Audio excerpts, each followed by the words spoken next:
Train യാത്രക്കാരെ ലക്ഷ്യമിട്ട് mobile മോഷണം. തമിഴ്നാട് സ്വദേശി പിടിയിൽ. ട്രെയിൻ യാത്രക്കാരുടെ മൊബൈൽ ഫോൺ മോഷ്ടിച്ചു വന്ന തമിഴ്നാട് സ്വദേശിയെ പാറശാല റെയിൽവേ പോലീസ് പിടികൂടി. തേനി ആണ്ടിപ്പട്ടി സ്വദേശി രാജ 48 വയസ്സാണ് പിടിയിലായത്. ഇയാളിൽ നിന്ന് മോഷണം നടത്തിയ 5 മൊബൈൽ ഫോണുകൾ പോലീസ് കണ്ടെടുത്തു. കഴിഞ്ഞ 26-ന് രാത്രി ചെന്നൈ ഗുരുവായൂർ എക്സ്പ്രസിൽ യാത്ര ചെയ്തിരുന്ന ഇടുക്കി സ്വദേശിയുടെ മൊബൈൽ ഫോൺ നഷ്ടപ്പെട്ട സംഭവത്തിലാണ് അന്വേഷണം തുടങ്ങിയത്. ഫോൺ ചാർജിങ്ങിന് വെച്ച ശേഷം ഉറങ്ങിയ സമയത്താണ് മോഷ്ടാവ് അത് കൈക്കലാക്കിയത്. ഇതേ യാത്രയിൽ മറ്റു 2 യാത്രക്കാരുടെ ഫോണുകളും നഷ്ടപ്പെട്ടിരുന്നു. തുടർന്ന് പാറശാല റെയിൽവേ പോലീസ് CCTV ദൃശ്യങ്ങൾ കേന്ദ്രീകരിച്ച് നടത്തിയ അന്വേഷണത്തിലാണ് പ്രതിയിലേക്ക് എത്തിയത്.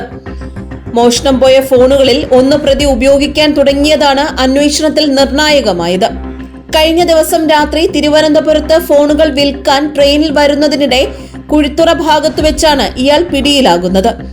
പ്രതി പ്രധാനമായും രാത്രി സമയങ്ങളിൽ ട്രെയിനുകളിൽ യാത്ര ചെയ്താണ് മോഷണം നടത്തുന്നത്.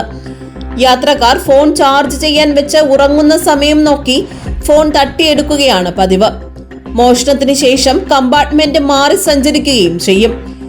ഒരു യാത്രയിൽ 10ഓളം ഫോണുകൾ വരെ ഇയാൾ മോഷ്ടിക്കാറുണ്ടെന്ന ചോദ്യം ചെയ്യലിൽ സമ്മതിച്ചു. ചെന്നൈ ഗുരുവായൂർ എക്സ്പ്രസിലാണ് ഇയാൾ കൂടുതൽ മോഷണം നടത്തിയിരുന്നത്. സമാനമായ കേസുകളിൽ തമിഴ്നാട്ടിലെ ജയിലിൽ ശിക്ഷ അനുഭവിച്ച പ്രതി കഴിഞ്ഞ മെയ് മാസമാണ് പുറത്തിറങ്ങിയത്. Parassala railway SI Russel Raj, senior civil police ഓഫീസർമാരായ പ്രദീപ്, രഞ്ജിത്ത്, ആൽബിൻ രാജ്, അഖിൽ കൃഷ്ണ, വിപിൻ രാജ് എന്നിവരടങ്ങിയ സംഘമാണ് പ്രതിയെ പിടികൂടിയത്. GTV news Parassala.